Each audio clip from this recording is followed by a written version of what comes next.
time you earned your late hours? Where in blazes are you anyway? What kind of woman would send me out into the night to walk home alone and climb the stairs to an empty apartment?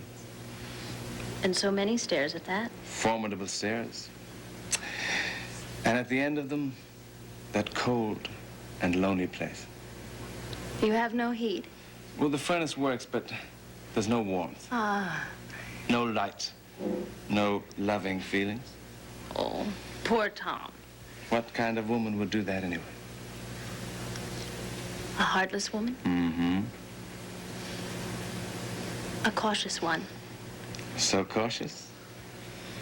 So sensible. So lovely. Oh, Tom. How can I be sensible after an evening of wine and Strauss waltz and toe socks? I don't know. I've never been a recognized authority in matters of common sense. But please understand something. What? It isn't so much that I don't want to go home. I try not to direct my life by negatives. It's that I do want to stay here with you. I understand. I hope it's what you want, too.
That typewriter. I was just finishing the door for Ryan's room. Come on in. Mary went to Channel R to work. The noise was a little much for her. Where's the baby? Asleep. Asleep? Sleeping is one of the things she does best. Well, she's also pretty good at teething and at making a mess with her food and smiling. Incredible. Well, what better thing for an intelligent baby to do at this hour? So, what's been going on? How are things? Fair. Yeah, fair, I'd say, is the right word. Delia's recuperation has hit a rough spot. Apparently, she's pretty upset about something because she's gone into an episode of hysterical blindness. Blindness? Mm-hmm. Well, she's not faking. Well, that was everyone's first thought, but she isn't. And it's a real mess for Pat, for the whole family. Ma's going to take her back into the house, hoping that if we all rally around her and she feels secure enough, the blindness will go away. Your mother's a real saint. Yeah, I think she is too. But that's not why I'm here. I took your advice. I went to see the baby. And? It was a very unsettling experience. One thing got very clear, though. I still have not escaped a lot of old feelings about Jill. That surprised you? Well, I was a little unnerved by the intensity of it, but there's no question I felt something for Edmund, too. So, what happened? I saw them, and I left. That's all? And what'd you expect? Oh, Frank, you didn't say anything to Jill? Yeah, we talked, rationally. Managed to have a few nice moments together. And then Seneca arrived. Oh. Yeah, we had a little bit of a row. Yeah, that's understandable under the circumstances. So rather than hurt Jill anymore, I left. Seneca was still there. And that's all. Well, I was surprised even at that. It's been a long time since Jill and I were close. And after all, she's been romantically involved with Seneca for over a year now. Living with him, in fact. Well, until he told her the truth about the baby. Doesn't it ever occur to you, Frank, that everything that's been going on between Seneca and Jill is primarily because she believed that he was the father of her baby? I wish I could believe it was only that. But there's got to be a lot more. Oh, yeah, she's mad at him now for having lied to her, but he's not out of her life yet. He's probably still back at the apartment, and I'm back to square one. Meaning? A candidate with an illegitimate child around the corner is potentially in a lot of trouble. Yeah. Now, Ray Woodard has asked me to either normalize the situation with Jill, which certainly does not seem possible, or to get clear of the whole thing, and I don't know how to do that. Frank, how important is Ray Woodard to you anyway? I realize that her papers and her organization could be very helpful. But, you know, with your record, you could run on a laundry ticket and get elected to Congress from Riverside. That's my estimate, too. Only she isn't talking about the house anymore. She wants me to go for the whole ball of wax. She wants me to run for the U.S. Senate. Well, it's only perfect, that's all. I was hoping you would like it. The terrace is right... It is heaven. Dr. Carter was very, very helpful. He told me about the apartment that you would like. A doorman building, a high floor, 2 full baths, a powder room for you, and a full dining room. Dr. Carter is a very knowledgeable young man. His family owns Carter Shoes. He knows about these things. Dr. Carter belongs to Carter Shoes? Mm-hmm. I'll remember that, Alicia. You're invaluable. I just want to be worth all that money. Uh-huh, you are and more. Ah, yes. In addition to all its other virtues, this place is near the Ryans and the community, which was Frank's original power base. And most important, it's away from all my old associations. Here I'm going to be able to concentrate on Frank, his career, and how far he can go. I hope that's going to be very, very far.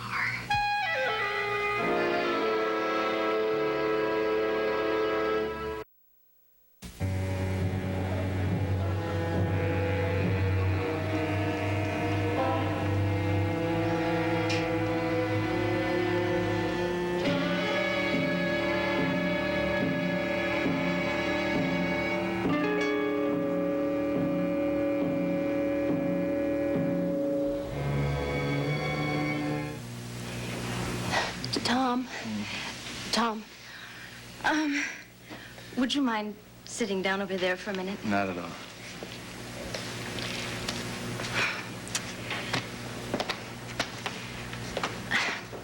The thing is, I can't be casual about this. The idea of your staying here tonight and our making love, that is what we're talking about, isn't it? I hope so. Well, it's very serious to me. Now, I don't mean solemn, but serious. I understand. And I can't just... Just what?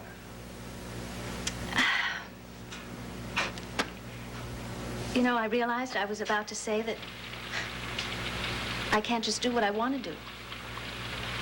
I'm really pleased it's what you want to do. So am I. But I can't just take a running leap into bed with you without... Some reassurance? No.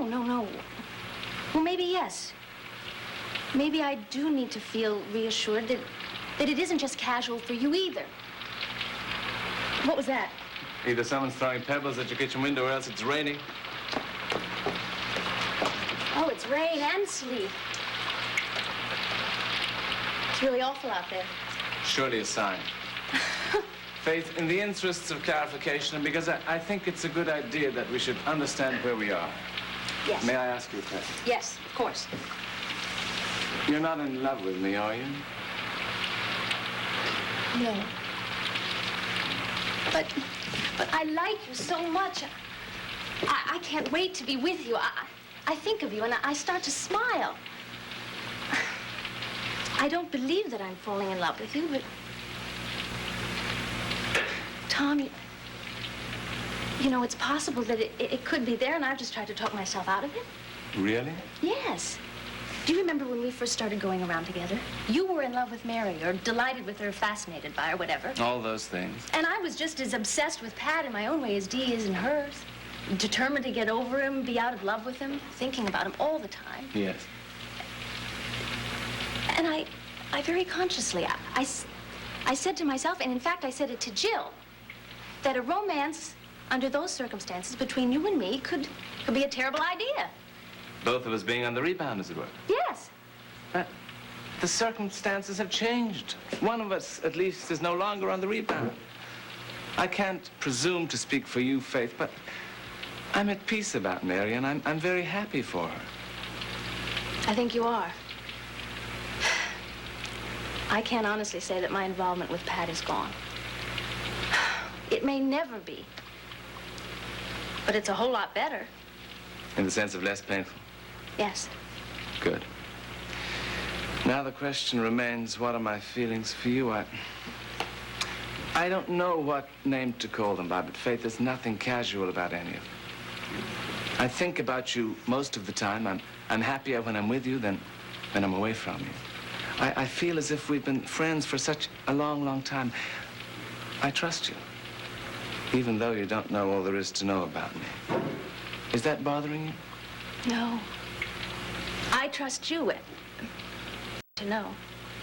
I will. I can't manage this with you here and me there.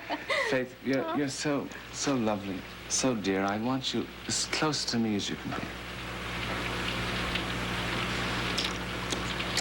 No, Tom. Tom, I can't think when you're doing this. Well, it's just possible that you're one of these people who thinks too much. Yes, that is very possible.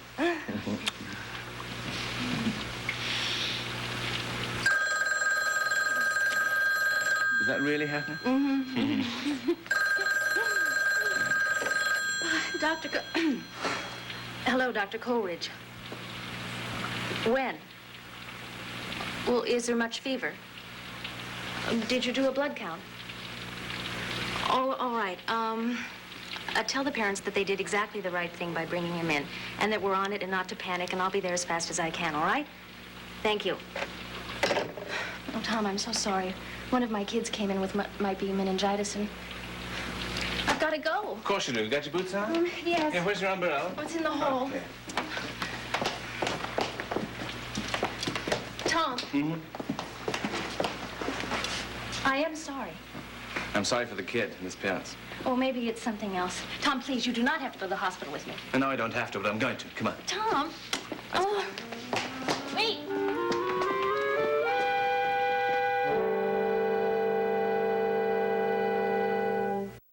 On the side for all keep your computer. You're gonna run for the Senate of the United States. That's right. The world's most exclusive club. And instead of being just one of 435 congressmen who have to worry about re-election campaigns every 2 years. I'll be one of 100 senators serving a 6-year term. Wow. Think I have a chance?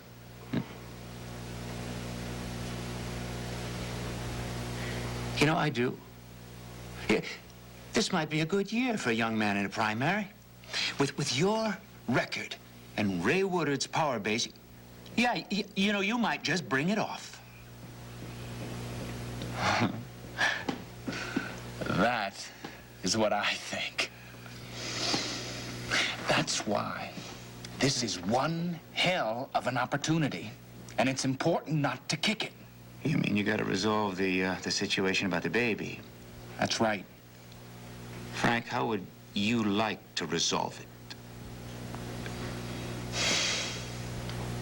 I would like Jill, Edmund, little John, and myself as a family. Well, knowing what you want is the first step toward getting it. Yeah, but there just doesn't seem to be much of a chance of that. Is there any chance? I'm not sure. Because if there is, I don't think you ought to miss it.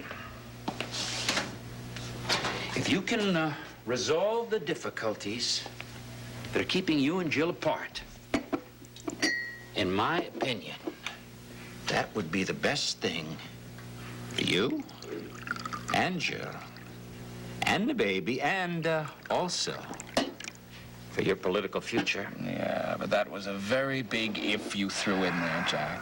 It's worth a try. It is. Good for you. I'll go and see Jill as soon as I can. Work it out, Frank. Because if you can square things with Jill, everything else just waiting for you. I mean, that other lady obviously has big plans. Big plans for you. Alicia, I've got big plans for this apartment. We are going to launch Frank Ryan from this room. That sounds exciting. It will be. I hope we can get into it soon and full time. Otherwise, I'm going to start thinking about my past, and I don't want to do that. Well, something new to do should be good for you. Yeah, that's why I wanted this apartment. A fresh start and a boost for my ego. Your ego. Yeah. Look, Alicia, the old apartment was Bill's place. As a matter of fact, everything I've done up until now was in his name. Do you realize I have run newspapers, I have supervised a campaign, but I have always acted as his person? This is the first time in my life I've been on my own. I have my own project, my own candidate. Does that make you nervous? Yeah. Yeah, I get the flutters. I would imagine so. No, I am not making a mistake in Frank Ryan. He's a good candidate. Hell of a lot stronger than even he knows. With the right organization behind him, there's no telling how far he'll go. Mrs. Woodard? Hey, you better start calling me Ray, otherwise you never will. All right, then. Ray, a few moments ago that you were saying that for a long time everything you did was in your husband's name. Won't you be doing the same thing now, except this time in Frank Ryan's name? It's very smart. No. No, not really. You see, there's a difference. Bill found me, and he raised me to a situation I could never have hoped to reach. But I was always aware of what he'd given me and how much I owed him. This time, I'm the one who has something to give. That is a difference. Yep. Now, the only thing I needed was this place. I'll give you a list of furniture and things to bring over tomorrow, and then I'm all set to go. All I hope is that Frank will solve his problem with Miss Coleridge and her baby. Marry her, you mean? Well, if he wants to. You know what I hope he does? I hope he decides to close that door on Miss Coleridge, her baby, and that entire chapter of his life and come into this campaign unencumbered and unattached.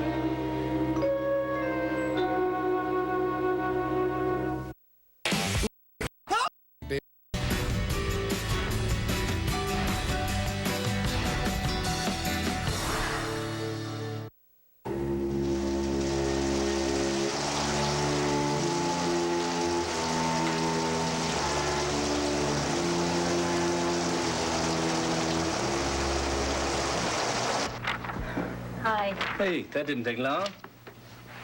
I'm sorry to say it's only just begun. Really? Yeah.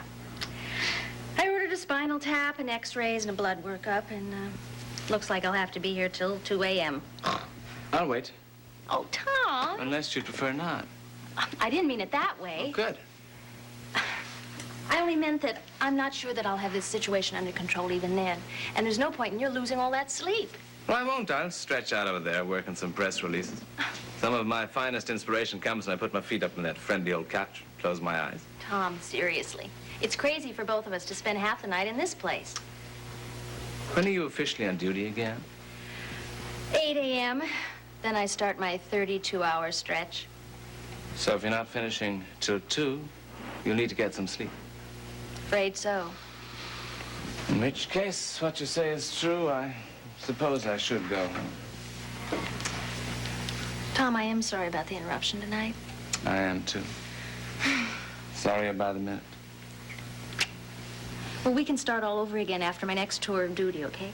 Promise? I promise. Faith, What? Is there any chance that you might be finished before 2? Not much. But any at all?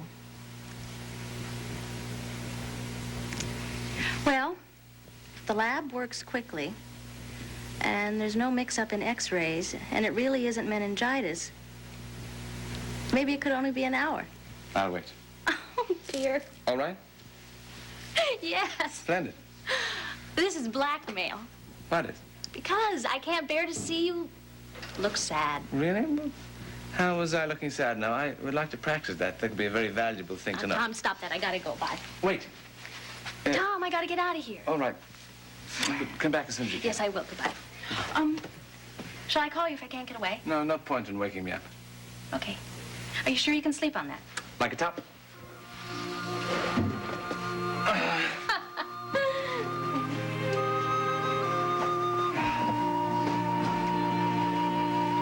Good night for a little while. Good night.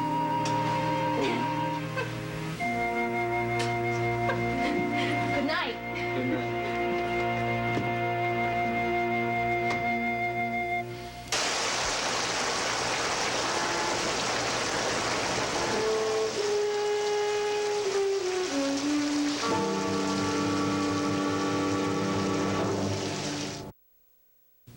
Spend breakfast in bed with SoapNet. Sleep in, curl up, and check out with back-to-back episodes of One Tree Hill and Beverly Hills 90210. Breakfast in bed, 7 a.m. to 2 p.m. every Saturday and Sunday on SoapNet.